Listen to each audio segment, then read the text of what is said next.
And my apologies for getting started late. We had a prayer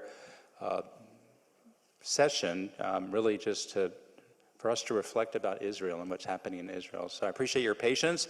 Let me introduce myself. My name is Gary Alembic, and I'm the Congregational President here at AA. I want to welcome you to our spiritual home. And we're particularly excited because this is one of the first bigger events that we're having here in our sanctuary, non-prayer events. So we welcome you.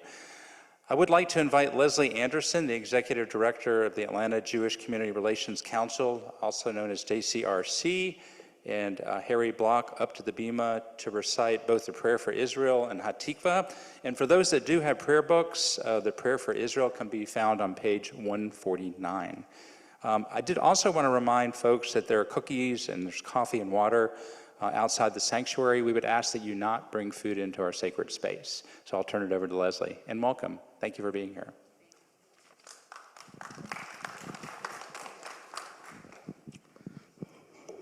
Avinu Shebashmaim, Rock and Redeemer of the people Israel.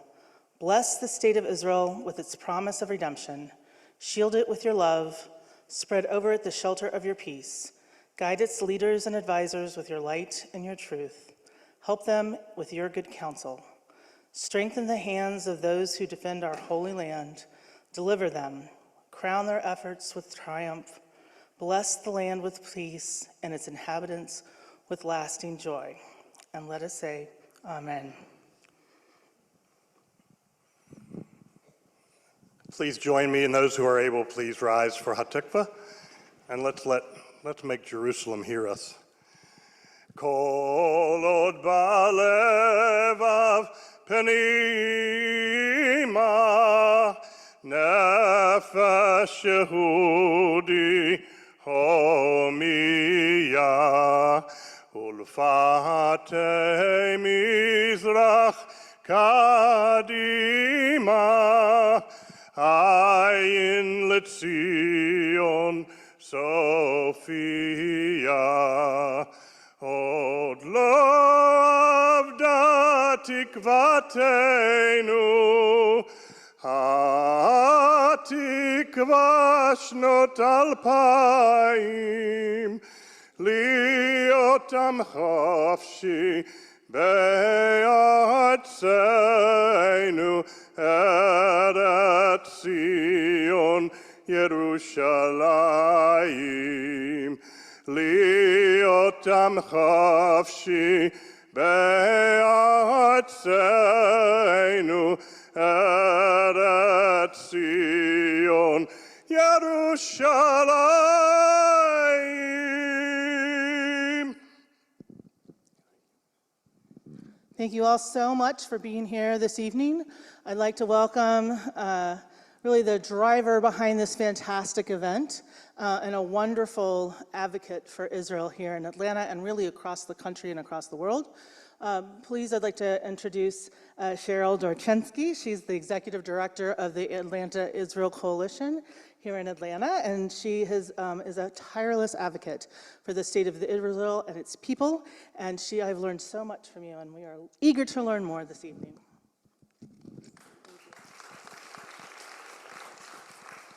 Thank you, and thank you to JCRC for partnering, AA for opening up their beautiful home to us.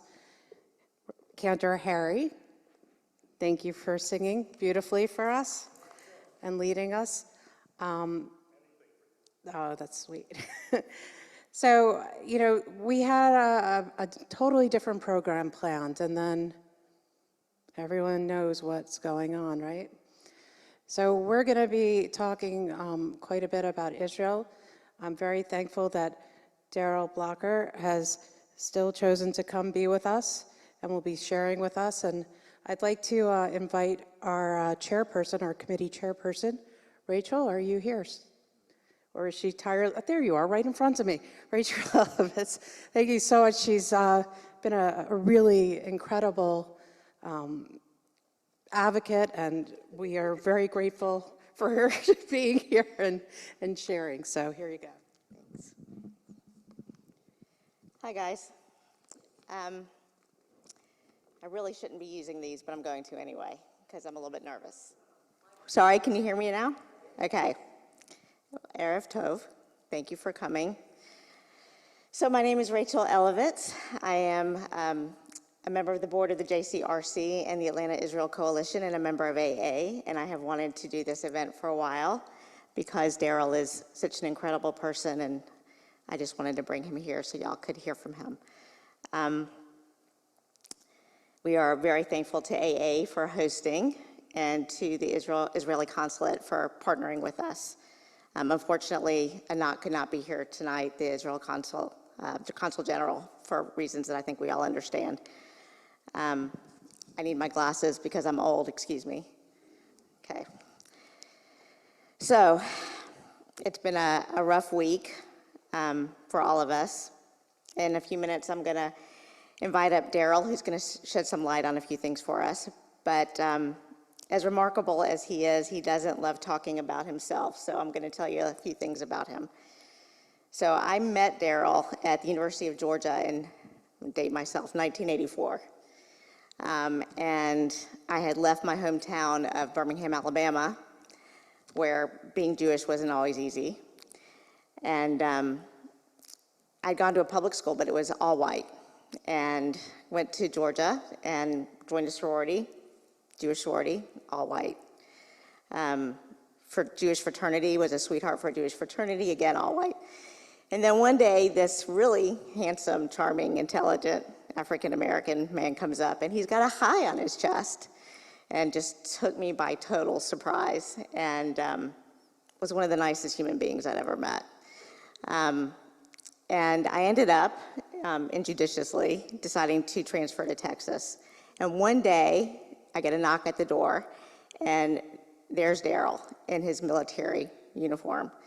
And I had no idea how he found me, and it was at a time that I really needed a friend, and he was there. Now, flash forward years later, and I know that he was military intelligence, so now I know how he found me. But at the at the time, I had no idea, and I spent decades wondering, so we lost touch, and didn't see each other for 35 years. And then we reconnected on Facebook. One of the things I can stand about Facebook is that you can reconnect with old friends. And next thing I know, he was on the short list for CIA director. And for some reason, even though he was a top contender, the mainstream media wasn't showing him. And I was a little bit livid because I am his greatest fan, as his girlfriend Janie says. And so I went into a social media campaign and went on Twitter and started yelling at all the media outlets, "Why aren't you showing the Black Jewish spy whisperer?" And at some point, it worked, because this reporter from the Jewish Telegraphic Agency reached out to me and said, "Can you connect me with Darrell?" And I did, and he wrote an article about him, and next thing you know, other outlets were publishing it, and the next thing you know, I was seeing him on CNN and Fox, which was very exciting. Unfortunately, he's not the CIA director, which I think he would have been great, but he's thankful.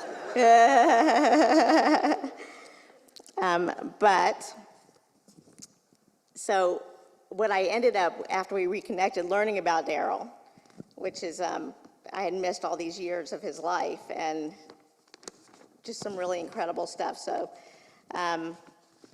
he spent 4 years as an analyst in the United States Air Force, 27 years as a CIA operative. He was traipsing the globe, the lead singer for a band in Uganda. His talent, actually, he began honing at a young age. He was singing in church choirs for his high school, and he was in the University of Georgia's men's glee club, which I never knew, even when I was there. He spent 7 of his first 9 years growing up in Italy and Japan, lived in 11 different countries, but he considers Georgia his home. He's a proud UGA graduate. He was the CIA's chief of the Africa Division, deputy director of the Counterterrorism Center at the CIA, vice chairman of MOSAIC Security, a Hollywood creative consultant. I mean, you know, it's just, he's not human. He's just not human. What a slacker. Let's see. He is my brother from another mother. He volunteers with nonprofits dedicated to improving the future of youth in foster care, which is particularly close to my heart since I'm a child advocate for children in the foster care system. He has used his expertise to help counter the exploitation of human trafficking of youth and women. He is a SME, as my husband likes to call it, a subject matter expert on terrorism, Iran, and North Korea for ABC News. He's well known for his appearances at the International Spy Museum during Black History Month. He is a mensch, a dear friend who thoughtfully brought me back a Georgia Bulldogs t-shirt in Hebrew from Israel. He is a truly good human being, and we are really honored to have him tonight, and I hope you will give him a warm welcome back home to Georgia.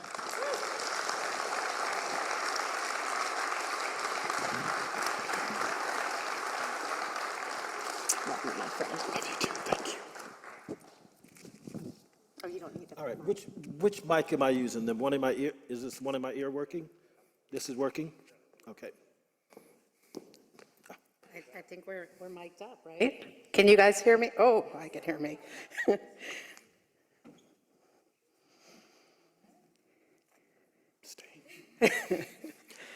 Wow. So we're going to have some time for Q&A, and if you have a question, I think that there were index cards passed out. Please write your questions, and our volunteers, Tova, can you raise your hand? She will collect them from you, so if you have one, just put a hand up. And if I may, I've been retired from CIA now for 5 years, and I've been in a lot of different forums. There is no question that I won't do my very best to answer. Anything about the agency, anything about my life, anything about that's going on in the world where I think I can help allay or foster understanding. Don't self-limit. Ask the questions and I will answer them. And that's why we're so glad you're here. I got quite a few. To start off, I know Rachel mentioned that you were a Jew of choice. Yes. What was your journey to Judaism and Israel and your love of Israel? Honestly, when I did my Beit Din, so I converted through the American Jewish University in Los Angeles on 21 Elul 5777 was my Beit Din and mikvah, but that was just the culmination of many years of searching. Of course, I'm an Augusta, Georgia boy. Grew up in the Black Baptist Church. But a lot of the things that I learned in my home, in fact, my very favorite thing about Judaism is Tikkun Olam, that it is everybody's purpose to make the world a better place. And I learned that from my parents, who learned it from their parents. And I finally got a chance to understand that there's actually a term and a meaning, and it was so significant to me.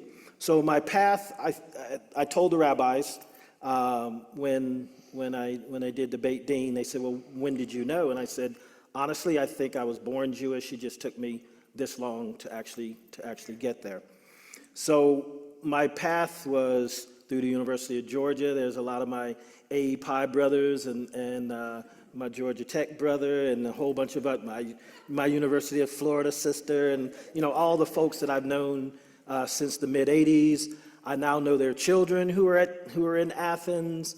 My very dear friend and his wife that I'm staying with right now were married right here in this synagogue. And Brian, I learned last night, was also bar mitzvahed here. So there's a lot of history that I didn't know that now I feel very, very comfortable and safe here. So the journey was, for me, I identified as Jewish for so many more years than official. So it's been 7 years, but it's been 59. You can applaud. Come on. I heard some applause. Don't hold back. Share the love. So now we're going to go into some of our Israel questions. Yes. Because I know everybody has, and some of our security questions. We know Hamas is a terrorist organization. What do you say to people who are still anti-Israel during this war? I'm rarely speechless. I am disappointed in the reaction or the lack of reaction from so many different places, that how anyone could accept the barbarity of what's going on for any reason. And I've been around it since 1993. This is not new, what we're seeing this week. I've been looking at it for a very long time. It's difficult to deal with, but my life was chasing Al-Qaeda. My life was chasing Al-Shabaab. My life was chasing PIJ, Hamas, and before the Palestinian Authority removed killing all Jews and pushing them into the ocean from their charter, we now partner, and I mean Israel and the United States government, have partners in the Palestinians as well, not in Hamas, but in the Palestinian Authority.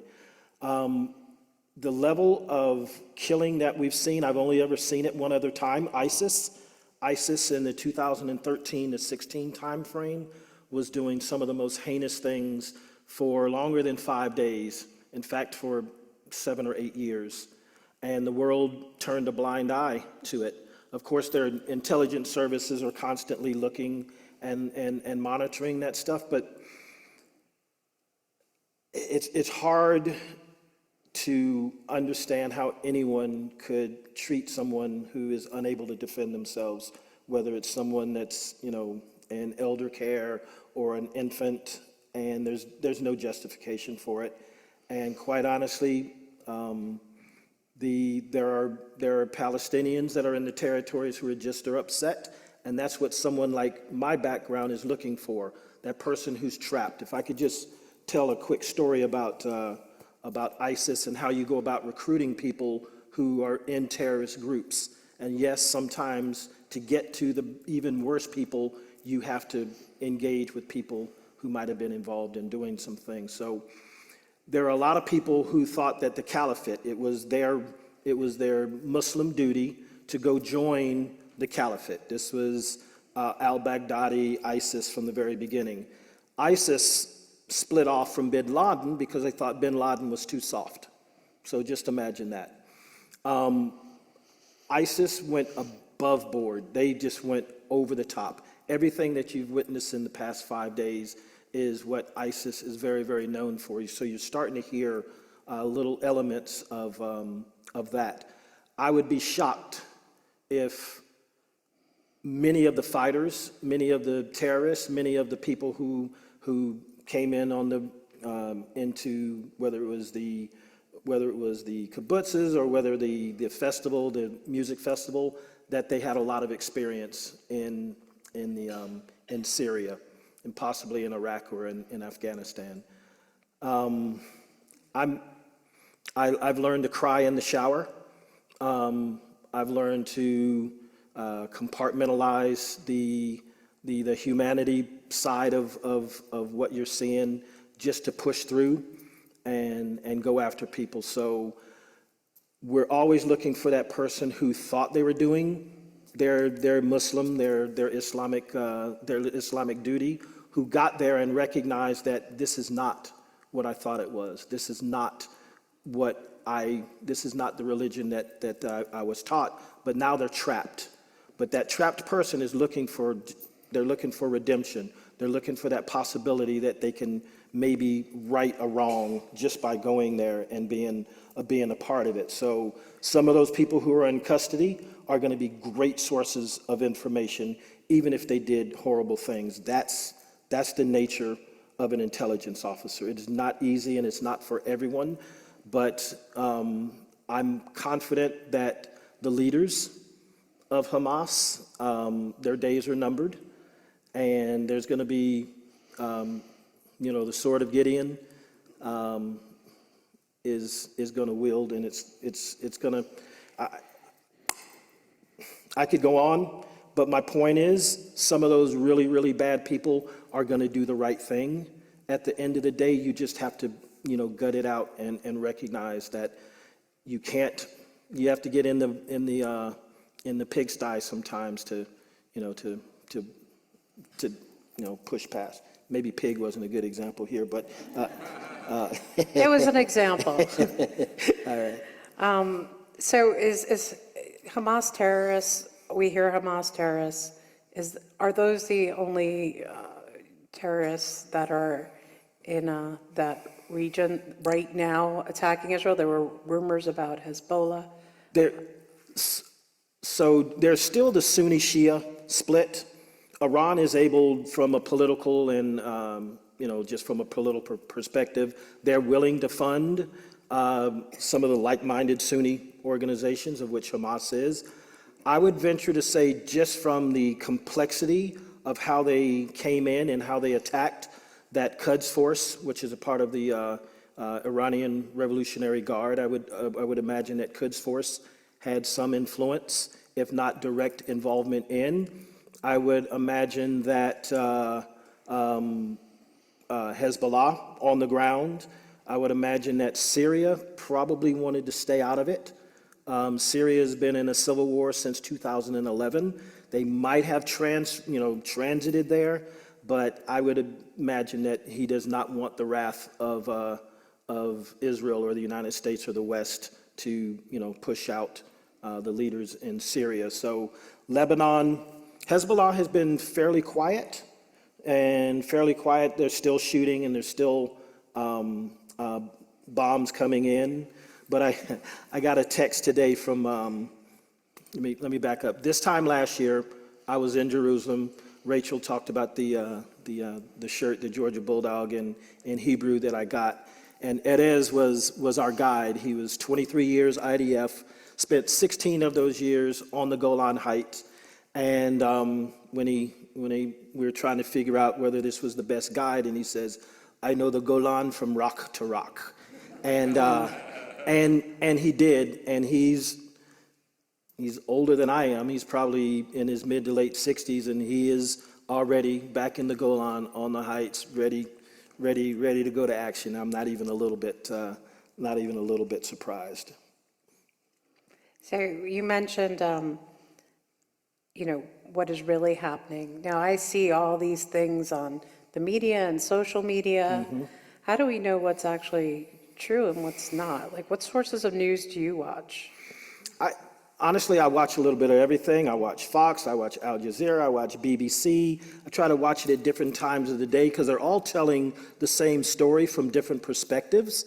And somewhere in the overlap of the stories, you're going to find kernels of truth. With AI and with people able to manipulate like videos and stuff, just be careful. Don't share these things. And quite honestly, there's no benefit in looking at it. There are trained professionals who are looking at this stuff all day long, every day, and it's going to save you all a lot of angst and a lot of pain.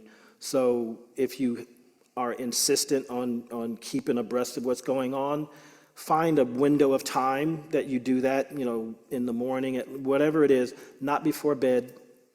It's just, you don't need those, you need those images in your head. But waking up to it and cutting yourself off and having some discipline in terms of what you're looking at, that's what I'd recommend. And if you have children, take the apps off their phones for a while. I know there's been a lot of guidance that's come out about that now. It's absolutely imperative. I work with children who have been traumatized, a lot of them from birth. And it's just one of those things that it lasts for their entire lifetimes. And if you can, it's already out there and everybody can see it, but you don't need to see the specifics of the actions that are going on, because those are hard to get out of your, to get out of your soul. And trust me, there's a little bit of my soul that's been left in most of the places that I've lived and worked. And spare yourselves. So I was told, and you can correct me if this is wrong, that Hamas is deliberately airing their atrocities as psychological warfare, and they're gearing it towards kids and civilians, just so you see something, you can't unsee it. Right. Would you say that that's an accurate statement? Absolutely true, and also based on the ISIS model. Again, when I was the deputy director of the Counterterrorism Center, which is essentially the U.S. government's primary counterterrorism response to anything going on in the world. And what ISIS was able to do was get graphic artists and people who knew how to put together propaganda films. And it was really good in terms of getting people to recruit them to come to the caliphate. There were people coming from all over the world, including the United States, going to fight for what they thought was their, their religious responsibility. Now, Hamas is never going to have the same level of success that ISIS did, because it's going to backfire on them. The time that I spent in the war zone was mostly in Afghanistan. If you know Mullah Omar and the Taliban, Mullah Omar was one of my favorite people to try and track down, and I almost had him a couple of times. But he put out the order that no beheadings. That is not what we represent. That is not who we are. Now, this is a guy that no one on the planet thinks is soft or is not a terrorist. There are limits to what they're doing, and you can see already there's a little bit of dissension or differences between the political wing and the military wing of Hamas right now, because they announced that they were going to start killing one person, and the military and the political wing said, no, we're not going to do that. I don't know who's going to win, but at some point when you have people who have become rabid, and that is what's happened, they're hard to control. And they are not beyond taking out their own people. They've been doing it for a long time. If they think that someone is uncontrollable to the point that they're not going to be able to achieve their goals, they will take care of themselves. But I think other people will get to them before that happens. So yes, it is true that they're doing it because there are sick people out there who want to see that and want to be involved in that type of activity. It's And bizarre. the Day of Rage, what we're supposed to expect for Jewish people tomorrow that they announced, more psychological. It is, but you need to understand that Gaza is a very, very small place. And I don't know how much, what the margin of victory was, but if you look at the US model, Democrat, Republican, 50-50, 51-49. It's not going to be 100% backing of Hamas, and certainly not in the West Bank, which is more controlled by the Palestinian Authority, even though Hamas is the overall government for both places. They weren't always beloved, and I think they're going to be much less beloved. But I think politics and elections aren't going to be happening there anytime soon, and the leaders of the military side of Hamas will be decimated. When the U.S. government started lethal operations against the senior people in Al-Qaeda, the number 3 position was kind of one of those places where nobody wanted the job because they knew the lifespan for everyone who stepped up to that position was taken out. And at some point, the military wing of the Hamas, which is very well known to Mossad, to Shin Bet, to our allies in the area, are all going to get together and they're going to come up with a list, and they're either going to be taken into custody or they're going to be taken into the next world. That's So how just my serious prediction. should we here in the United States take it when, it's all over the media right now, and Jews are at risk tomorrow, they're going to target us. I think Jews are at risk every day. I've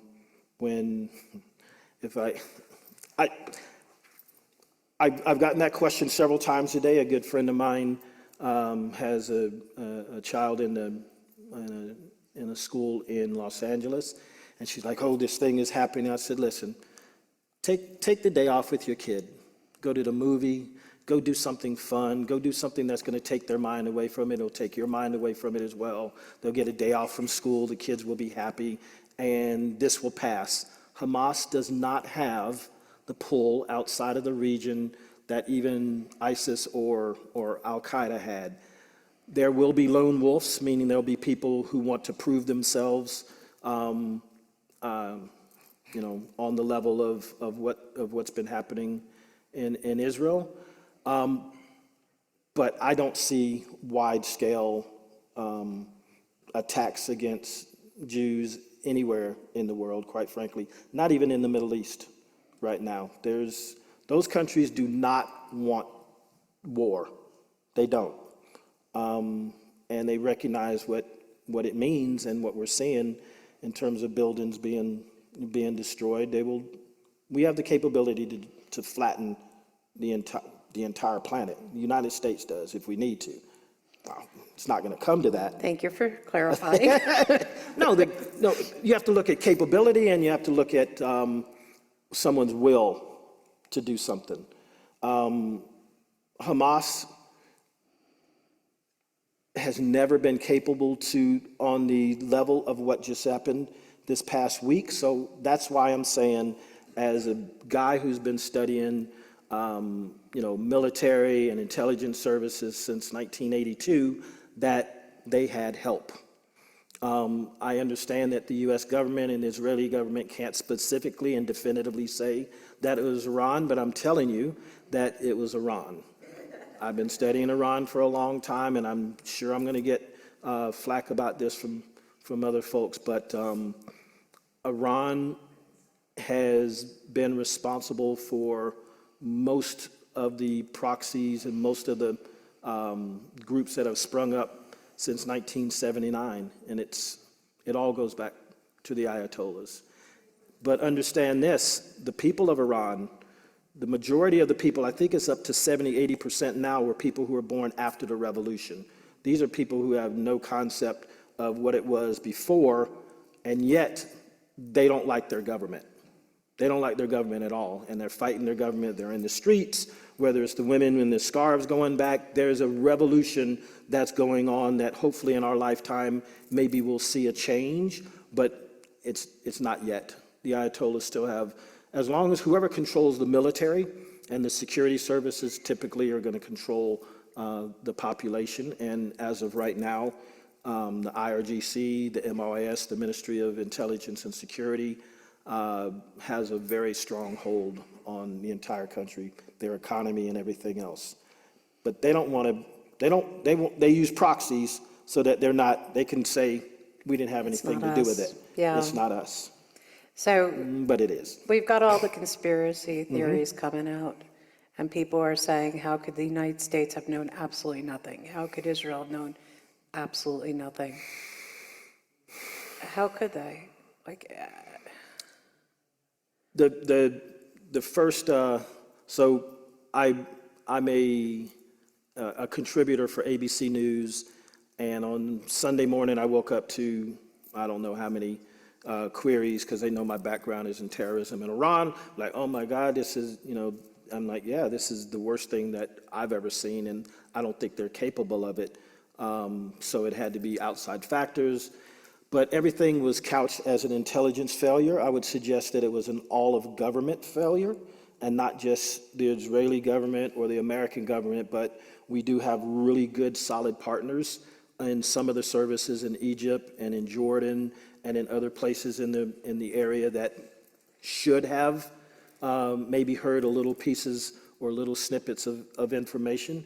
They will find at the end of the day that the signs were there, just like 9/11, just like Pearl Harbor, just like most atrocities.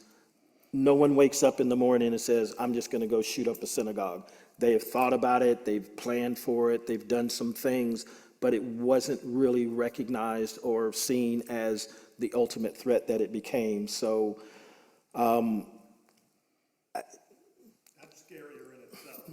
it is scary in itself, but intelligence is not a panacea for protecting everything. If you think about what Hamas, it's been 2018, I think, was maybe the last really big problem that they had out of there that was 5 years ago. Now it's a daily problem for the people who are monitoring it, but I'm talking about in terms of getting to an intifada level type of uprising, which is quite frankly how I joined the agency was I answered an ad in a newspaper, and it was write a 1,500-word essay or less about anything that you feel strongly and passionate about.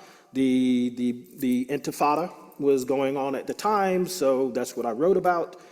And it was my knowledge of, the history from the first Jewish Congress in 1897 all the way up through 1989, and that's what I wrote about. Someone saw that I could reason and put sentences together. So quite honestly, the Intifada and me writing about it is why I joined the agency and how I got in, and why I'm here tonight, full circle. You took one of my questions. Oh. Speaking of which, I could ask you questions all night, but I know there's somebody right there who has one, and other people have been filling out cards. Tova's passing out cards again, let me remind you. So if you can give them to me and then hand out some more. We have someone right there who'd like to write down questions. And the reason we're writing them down and not having you just ask them is because we are nonpartisan and non-denominational. So if you have something to say about one party or the other, it's not appropriate here. We're here to unite and to educate and learn. So Rachel? Is it okay if I ask one? You can ask the first one. You set up most of this. You're wonderful. Go ahead. I hesitate to ask this. What are the chances, based on your experience, that the hostages are still alive? And what would a ground invasion look like for Israel? All of the hostages are not going to be alive. I mean, I think people need to get that in their brains. But Israel has, since the Suez crisis in 1956, has traded one or two Israelis for thousands of folks from the other side. The other side recognizes that. I think 2011, there was one soldier who had been captured by Hamas in 2005, 2006, and they traded more than 1,000 Palestinian prisoners for them. They know that they can get people out of jails, and now they're talking about maybe getting people out of jails in other countries. I guarantee you that as long as that is a possibility, then there's hope that some of those folks will come home. A land invasion, I think Israel could easily just surround the entire Gaza and just raise it. They won't, and they shouldn't. But I think I don't think there's going to be a land invasion beyond what's going on right now, because there's no follow-up to Hamas. They came in and created as much havoc as they could, and then what's that? Why are the tanks lined up? Well, it's a show of force. Listen, when Israel rolled into southern Lebanon in '82, they told the world we're coming in, and they made it all the way to Beirut. It's not going to be anything like that, I wouldn't imagine. It's going to be more short-term incursions as soon as they get some intelligence that, oh, this place over here is holding 30 people. If they can properly and safely plan an extraction, they will do it. But what that does is makes all the rest of them less safe. So there's going to have to be a lot of what we call moral algebra discussions, and people lose lives, the ones that are going in to capture them, and the ones that they're going to booby trap. There are tunnels along the entire place, and there's just so many different ways for them to hide people. But if they have 150, which I think is the last numbers that I've heard, it's hard to hide 150 people, and they're certainly not going to be moving them around anytime soon. So I'm hopeful that it doesn't come to an invasion, because then the world will start to really turn against the state of Israel. Why do you think it's so hard for people to understand that when terrorists attack Israel, they have a moral obligation to defend themselves? to me,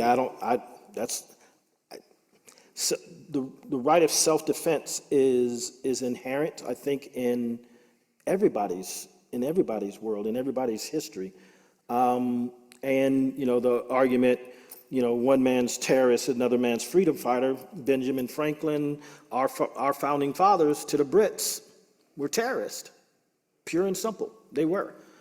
So the foreign terrorist organization, the FTO, the list of people who we put on the list, we don't just put anyone and everyone on there. A lot of governments out there are saying, oh, this is a terrorist group here, we want to add them to it, but it's really not. That's an internal bilateral thing going on. So the United States doesn't just willy-nilly put someone on a terrorist list. Hamas has earned its place on the terrorist list. I think 1997 or 98 is when they officially went on the list, but from the Intifada in the late 80s over the next 10 years. I know it was prior to 9/11, that I do recall, because that's when we were chasing Abu Yassin, who was the kind of like the bin Laden for Hamas at the beginning. But I'm rarely at a loss for words. I am completely at a loss for words of what has transpired over the last 6 days. Again, I saw a lot of it, but over a much longer period of time in Syria, in Iraq, sometimes in Afghanistan, but never this much, this quickly in such a tight space. Israel is not a big country. These other places are huge places, so maybe that's a part of it. But maybe the CIA is monitoring the wrong channel. Maybe the CIA is monitoring the wrong channel. They're not catching it. Doubt that. So how is it missed? That's my beef with this whole thing. So it took us 10 years to catch bin Laden. We never stopped trying. We never stopped monitoring.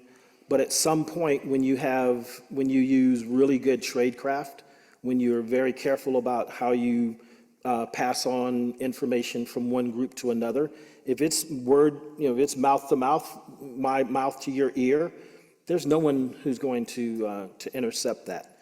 So everything doesn't have a technological answer to it. And as I said earlier, I'm telling you that now they're able to piece back that this thing that they heard 3 months ago was, that was it. But it's never enough, because the threats are daily and imminent and all the time. And most of them never result in anything like this. So, and again, the CIA can't be everywhere. It's a global organization, but its strength is in our partnerships with Israel, with whatever parts of the world that we happen to be living in. Came out was saying 3 days beforehand. They were saying that Egypt told Israel 3 days before. That's been refuted several times. I'm not on the inside anymore, so I can't definitively say one way or the other. But I do know that there are channels of communications between Israel and Egypt, between Israel and Jordan, even between Israel and Syria and some of its enemies, so that they can avoid rumors or things that aren't necessarily based in full truth. So we want to get to everyone's questions, and again, I remind you that Tova has cards, and she'd be happy if you raise your hands to take your question. If we don't answer your question today, by all means, email me, contact me. My cards are on the table over there, and I'm sure you would be happy to answer, because you're terrific. Absolutely. Someone actually did ask a question about Egypt, so we'll go into that. Mm-hmm. They wanted to know if you thought that they would give safe passage to women and children trying to get out of that area. Yes, I think that's what is happening right now. Whether it's the humanitarian cordons that are set up, but yes, they're trying to figure out a way to extricate as many of the people who are clearly not fighters, who are clearly not a part of, part of the atrocities that were committed. So, Is Hamas allowing them to leave? I'm sorry? Is Hamas allowing them to leave? That's the other thing. But again, Hamas isn't all of them. Hamas can't control everybody and everybody's movement. They will do what ISIS has done, which is take innocent people and use them as human shields. That's been happening for a very long time. And so yeah, Hamas is doing that, but they can't stop. And of course there will be some terrorists who will try to move in with the flow of people who are trying to extract themselves. But both sides are going to be looking very, very closely, and probably any males between certain ages are going to be questioned or suspect, and if nothing else, they'll get their biometrics, they'll get their fingerprints, they'll get some things and recognize that, yep, we know that you were involved because of A, B, or C. So I know we have a lot of people watching right now from all over the world. We did get a question. As a high school student at a secular school, how can I educate and fight ignorance with the challenges with social media and many political leaders students that look up to who are not in support of Israel defending itself? So I'm also a trained, I'm not a therapist, but I'm a International Coaching Federation trained person. I learn how to listen, I learn how to ask questions. And if you ask someone why 3 times, you're probably breaking through that first layer of the onion and forcing them to do one of 2 things: recognize that their position doesn't hold water, or they'll start to listen and say, maybe I do need to do some more, some more study. So the answer to that student is ask people why they're supporting certain positions. And if they can't support that, if they're only saying, they're only trumpeting, or they're echoing what other people are saying, they're not serious. That's not someone that you need to be particularly concerned about. It's the ones who are the virulent, diehard, I believe that this was the right thing to do. There are no civilians in Israel, which is one of the things I just read today, and which is just ridiculous. But for that kid, thank you. And just continue to educate yourself. Continue to listen to other people, even and particularly those people who you disagree with. I think a lot of the problems we have today is we've lost the capacity to agree to disagree. And it's okay not to be in agreement with someone's position on something, but it is not okay to, take it to the next step and harm someone or use harmful words or spread, disinformation. So just, understand, and that person needs to know why they are supporting whatever position they are too. Because if I ask that student the 3 whys, and they might not get there, just more knowledge you have about a situation, and again, from both perspectives. And again, my job in the agency was to recruit people who didn't even like the United States, and certainly might not have believed in anything that our government did, but it was my job to befriend them, and I befriended them because I listened to them, because I didn't judge them, and because I didn't force them I didn't try to change their mind on anything. I don't need to change anybody's mind about anything. People get set in their ways, but I do know that when people feel like they're not listened to, that's when problems start to spiral out of control. So even when someone is just, I'll give you an example. So one of my mentors at the agency, one of my coaches, her mother was a survivor of the Shoah. She was from Budapest. She was Hungarian, and when she found out I was converting, she asked Susanna. She's like, "I need you to ask this young man a question. Is being black not difficult enough for you? Why why do you want to join the most hated people on the planet? And I said, Susanna, I said, tell your mom that I never saw being black as an impediment. There was none of that in my house. Just wasn't going to happen.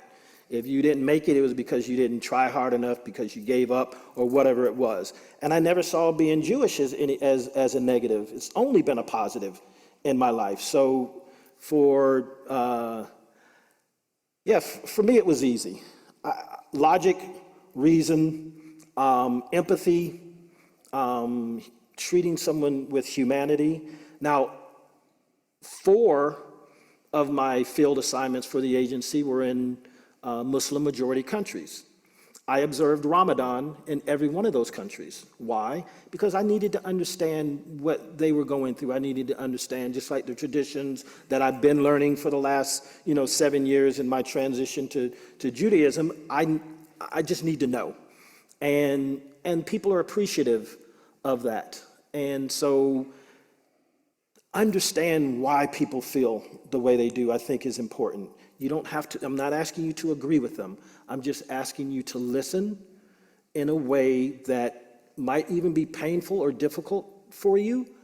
But I'm telling you, in the long run, when that person on the other side recognizes that you see them and that you're listening to them, the walls start to come down. And they start to recognize that, oh, they recognize the humanity in me as well. Now, I wasn't openly Jewish in those 4 countries, except for Senegal. I felt completely comfortable in Senegal. I felt completely comfortable in Morocco as well. And I was in Uganda when Jimmy Colker was my ambassador. He was a Jewish guy. And they found a lost tribe of Jews in Uganda when I was there. So it was fantastic. So you can find, whatever that you're looking for out there, but you got to look for it. And you got to maybe swallow a little bit of your pride or your ego and just your revulsion, because it's revolting. Right. A lot of things are revolting. But people say things because that's what they've learned and that's what they've been taught. Mm-hmm. Getting back to to Susanna's mom's thing, I had never been confronted with anti-Semitism until about 10 months ago. I was speaking at the San Diego State University Hillel. We had hundreds of people that were there, and this young man that I met, who was a foster youth, who had been pulled from the wrong tribe. He was a denier of the Holocaust. And so he confronted me with it, and I was just shocked. I thought that growing up in Georgia and being around people who weren't necessarily as open as the folks that I'm sitting around here today. But racism and anti-Semitism, I thought I prepared, but I wasn't. I was shocked. I was angry. My first thought was, if you've seen the movie Inglourious Bastards, where at the very end he launches across the table. Trust me, that was one of my first thoughts. But I met with my rabbi, Rabbi Josh Katzen, and hopefully he's watching today. And he told me, he's like, just be, continue to be who you are. Don't let him push you into something else. And at the end of the day, I recognize that this kid, and he is a kid, he's like 24 years old, just didn't know any better. And I can't abandon him, just like I can't abandon all these other kids that I'm dealing with. I'm not going to try and convince him, but I think being there and listening to him and recognizing that that there is another way, that he'll slowly overcome it. And there are a lot of examples of people who were skinheads who are now not skinheads, who recognize that that's what they learned, from the bottle on up, but it's not truly who they are and what they believe. They just didn't have another option. They didn't have another, a beacon of light or anybody to look at them and say, maybe this is the path that I should take. So I'd like to say in addition to that, if you're looking for information, you look on the Atlanta Israel Coalition Facebook. We try to keep everything up to date. I know AJC is here, and they have a really good step-by-step explaining what's going on. You definitely, take a look at their website. I know we have a great advocate in the back that joined us. He's looking around for who it is, but Yuval, can you say hi? We're here, and we want to make sure that you feel supported, especially students, because it could be really bad on campuses, and just reach out. We're happy to, if we don't have the answers, find out what the answers are for you. You should not be alone. So the next question I have for you from the audience, all right, is, as someone who watches multiple media sources, have you seen a shift in the media coverage of this war compared to past wars for terrorist actions? Is there more of support for Israel than there typically is? I would say yes is the short answer. If you look at the global response in the aftermath of 9/11, it was overwhelmingly in favor and in support of the United States. It's not at that level for Israel, but there are a lot of people who might have stayed on the sidelines in the past who have expressed support. And again, we're looking at 6 days. People are still in shock. The people are still processing what has happened and taking in,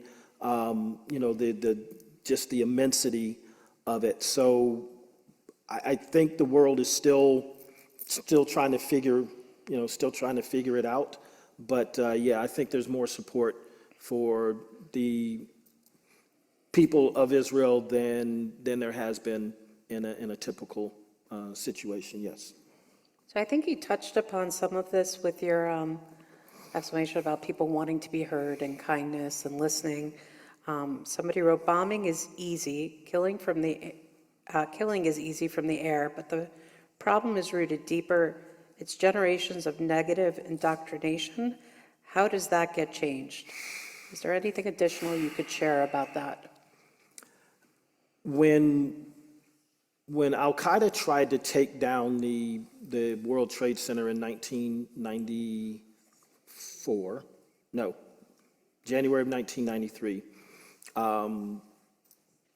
the resulting of that was tracking down the people who were responsible and realizing that that Wahhabism, which is a virulent form of Sunni Islam, was responsible for indoctrinating in school books and everything else. So schools have to change, and it's gonna take a while, but it can be done. But it's, at the end of the day, there's so much I don't understand people's hatred of anyone, quite honestly. And why one particular group of people seems to be more hated than another is also, it's anathema to me. Even though that's what I've done and lived for a long time, I understand it in the terms of how to approach it and how to maybe counter it or get around it, or get people to moderate their opinions and their views, and most importantly their actions. I don't know if that's a question I can answer. All right. Yeah. So this goes back to our security here. Somebody asked about the 23andMe hack. Are you familiar with that? It's a DNA site. They Yes. hacked to find out who's Jewish. Oh, they hacked it. Yes. And they want to know, how concerned should they be? I guess maybe they gave their DNA and they're on the list of Jewish people because, Judaism's in our DNA. I don't, honestly, I never heard that, but I'm sure they've hacked the ADL and any other APAC and all these other things that would be just as significant and even more more information. I don't know how many Jews have gone to 23andMe and given their DNA over, but I don't see it as a near-term problem. I don't see it as them being able to develop and looking at movies, being able to develop something that's going to specifically target, black people or Asian people or Jewish people or, whatever. The technology exists, but the implementation of it just is not like Hollywood and not like TV. It doesn't work like that. They're not going to just do one thing and then all Jews are going to die all over the world at the same time. It's just not going to happen. Thank God for that. A little bit of good news, right, everyone? Baruch Hashem. How are we doing on time? I feel like I could ask you a million more questions, and I do have quite a few more questions, All right. but I want to be respectful. And I'll be pithy in my responses. All right. So I think we have time for one more, and then we have to wrap up, unfortunately. Okay. And I'll email you these questions, and we can publish the answers on our And I will Facebook and our answer email. all of them. Exactly. All right.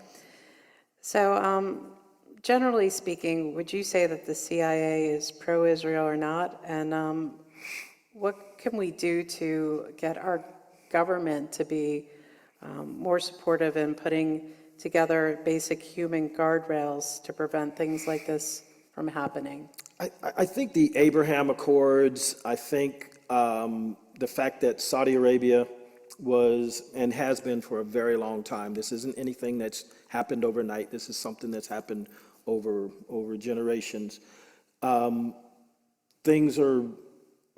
It's hard to say things are better in light of what's happened in the last week, but if you look at globally and politically, I think Israel is there's no one questioning, or there's very few people questioning Israel's right to exist in the United Nations and forum and be involved with basically anything. The House of David is a little divided right now, and we're not going to get into politics. Thank you. No. I appreciate that. So the short answer is, does the CIA, support intelligence officers? Don't pick sides. Intelligence officers' job is to tell their national security apparatus what they need to know. I worked for 6 administrations, from Reagan to Trump, 4 Republican, 2 Democrat. I'm an independent. Most intelligence officers that I know, whether they're Russian, Chinese, Israeli, or American, are pretty much the same. They're middle of the road. They try to be judicious in not bringing in whatever baggage they might have or whatever history they have. Intelligence officers are kind of just, we're gathering information. How you use that information is another thing, but the agency and our brothers in the Israeli security services are as tight as anything that I've seen. I've worked with them for many years. I've been working with them for the last 5 years, and I'll be working with them for the rest of my life on some level. Well, thank you so much. Thank you for being here. Thank and you. again, I apologize that we didn't get to everyone's questions, but we will get your questions. Don't hesitate to reach out. Thank you. Thank you. So Spend the night and we'll do it again tomorrow. Yeah, all right. I just wanted to say, I get a lot of questions from people asking how they can help Israel right now. I don't know if you have any suggestions before we go. I know I do, of course. I'm doing a fundraiser in San Diego on Sunday. I'm doing a fundraiser in Malibu on Thursday. And I've got probably 5 Israeli friends who are saying, can you help me with this and that? Right. That's kind of my way of contributing and giving back. I think just keeping this in the news and keeping it as a topic and something that absolutely has to be addressed and talked about is a way that anybody can help. It's not always about money. It's mostly about stepping up and being seen and being heard. So go to rallies. Educate. And you can give We have a money, fund blood, too yes. going, but again, it's not all about money. If you can show up, please show up, support, share on social media, educate. Again, I gave you a few really great sources for information. Yuval, do you have something to share? I do. Hi, my name is Yuval David. I love and adore Cheryl and the AIC and have from the first minute I met her. Cheryl and I actually spoke about doing something towards the very end of this, which is another thing that we can do together beyond the work that both of you do and that I do by inserting Jewish and Israeli activism into the civil rights and social justice dialogues, making sure that we as Jews are represented in our vast diversity with all of the actions. There also are things that we can do that breed greater unity and solidarity.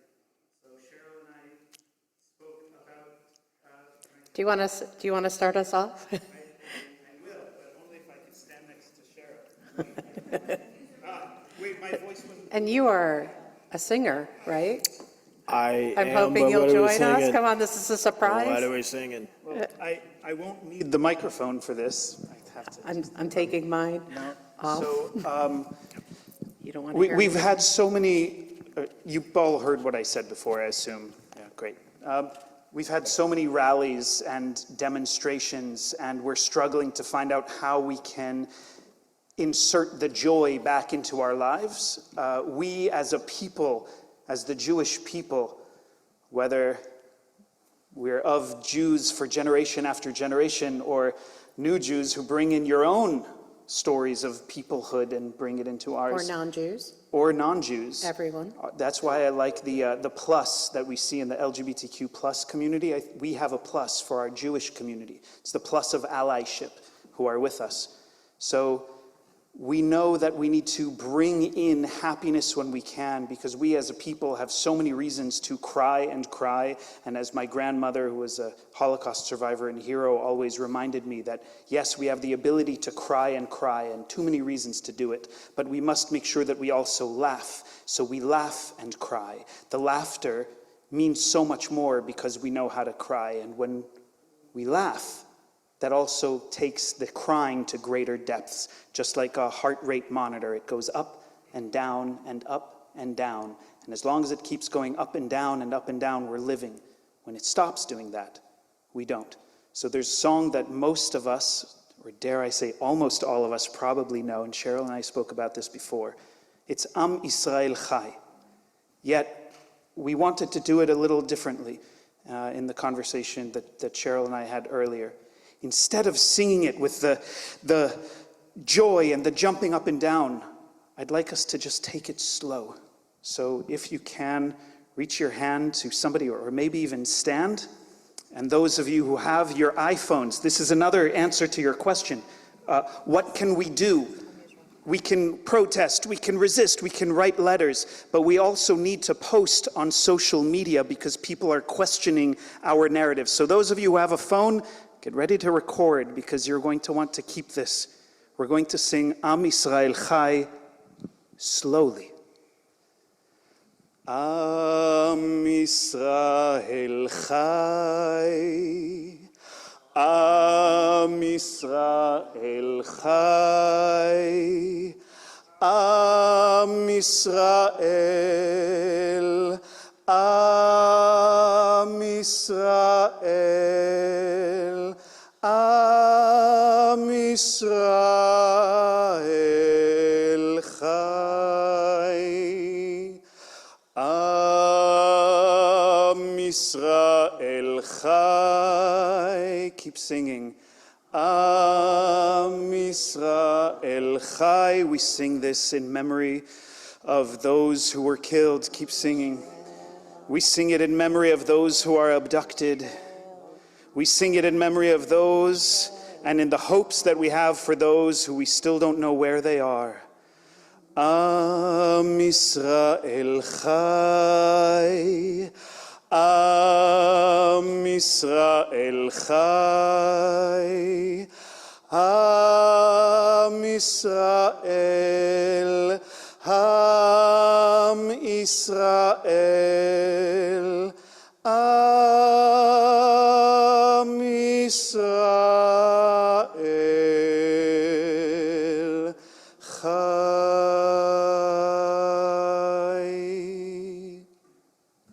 Thank you all so much for being here. We truly appreciate your support. Thank you, Darrell, again. Thank you, Yuval. And thank you, of course, Rachel and our partners. God bless Israel and God bless you. Thank you. Get some cookies outside. And get some cookies outside. That's